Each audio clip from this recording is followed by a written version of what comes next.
English में, हिंदी में, जरा आप थोड़ा अपने बाकी साथियों के लिए भी.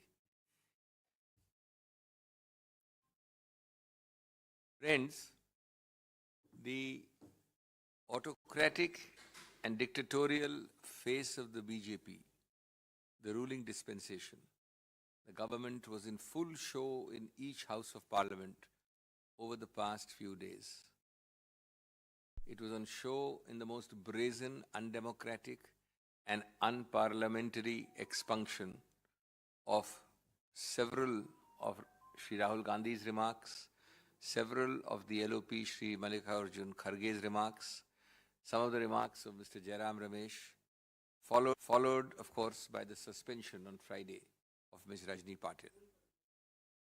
The BJP government, we submit, is moving towards establishing an authoritarian dominance in Parliament by terrifying, terrorizing, tormenting and tyrannizing the opposition. Instead of wanting to run Parliament through consensus, collaboration and concordance, they are wanting chaos, clash and conflict. You have all heard in the public domain the speeches in Parliament. They are available in the public domain. You would have seen the text also. My short point is that not a word therein can justify the use of the power of expunction. You can ask and see for yourself, is there a single word of unparliamentary language, any expletive, abuse, debasement of any institution, any objectionable word or phrase, defamatory, indecent, unparliamentary or undignified? Not a word. Shri Rahul Gandhi and Shri Kharge spoke extremely politely but firmly based on factual narratives. In fact, it is amusing, supremely ironical that some of the expunged portions are questions which they asked. I don't know how you can expunge questions. The Honorable Speaker and the Honorable Chairperson of the two houses respectively are constitutional office holders.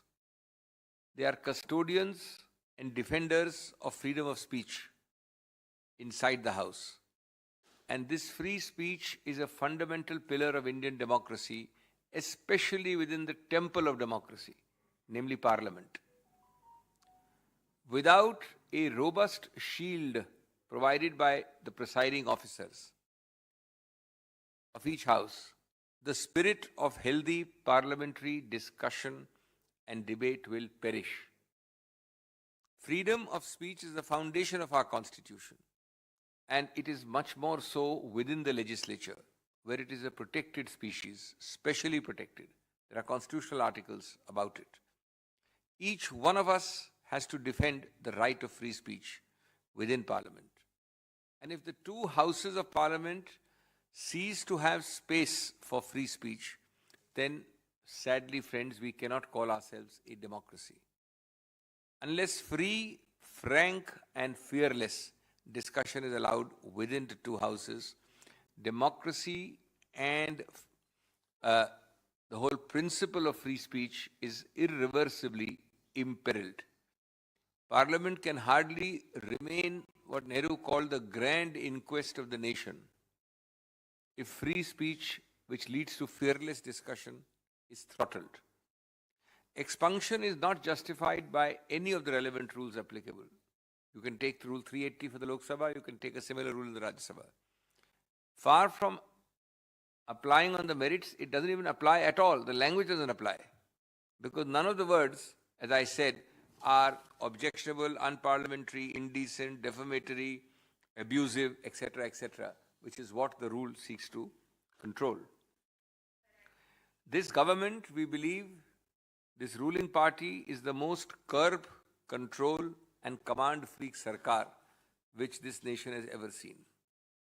Friends, I now turn to another aspect. On 10th of February, that is a day before yesterday, the Rajya Sabha witnessed yet another example, yet another low in a series of unprecedented highs of undemocratic behavior. and sad precedents created at the behest of this autocratic government. And because of that, the entire opposition, cutting across the political spectrum, had no option but to walk out on Friday. Ms. Rajni Patil, Member of Parliament, in a 15-minute sudden surgical strike, was suspended for alleged video recording of House proceedings during the Honorable Prime Minister's speech. No show cause, no prior notice, no prior intimation was given to her. Secondly, now mark these points, friends, Rule 257 was invoked. On the face of it, it is textually, word-wise, totally inapplicable. You can just pick it up and read it. It says that you may suspend, and I repeat, for persistent and willful obstruction of the House. Mark the words, persistent and willful obstruction. The idea is that if the running of the House by the chair is made impossible by your conduct, by your obstruction, then I may consider suspending you. Now, Ms. Patil has not dealt with the facts alleged against her for the simple reason that she has had no opportunity to do so, no show cause, no intimation. But assuming without accepting that any video was made, it cannot fall within the domain of persistent and willful obstruction of the House necessitating suspension. Therefore, the rule is completely inapplicable. Thirdly, at the worst, it is a one-time act, a first-time act. And persistent and willful not being there, it can at best lead to a warning, cannot lead to suspension. Fourthly, the cart is put before the horse in the eagerness of this government to create sensationalism, to humiliate a member of parliament.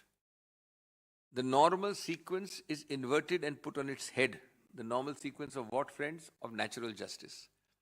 You are saying that we will inquire into it through the Privileges Committee.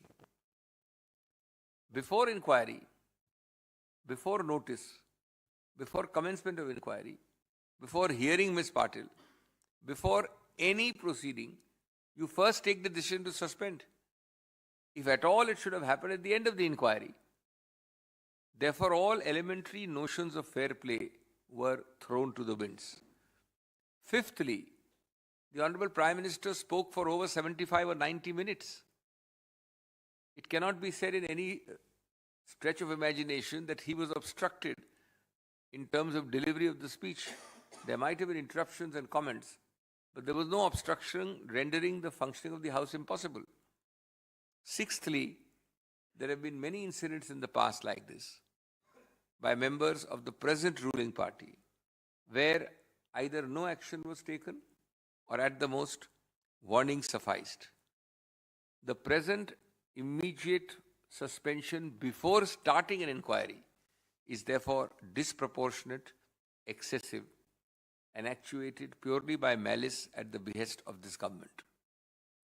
Seventhly, the Honourable Chair ought not to have acted on this one-sided and unilateral proposal of the government without even initiating a preliminary inquiry and waiting for its report.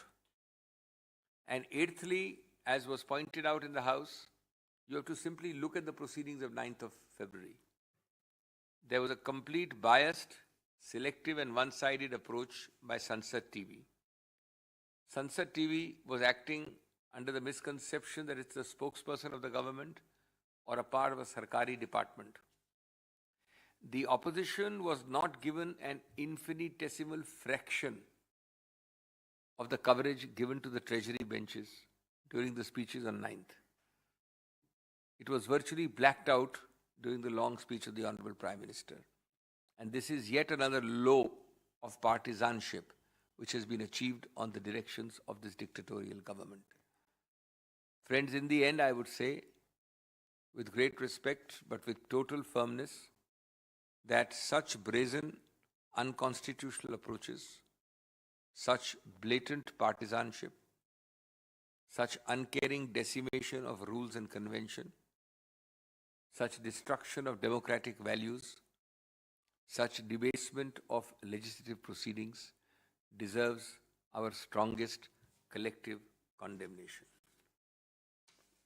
दोस्तों, संक्षेप में हिंदी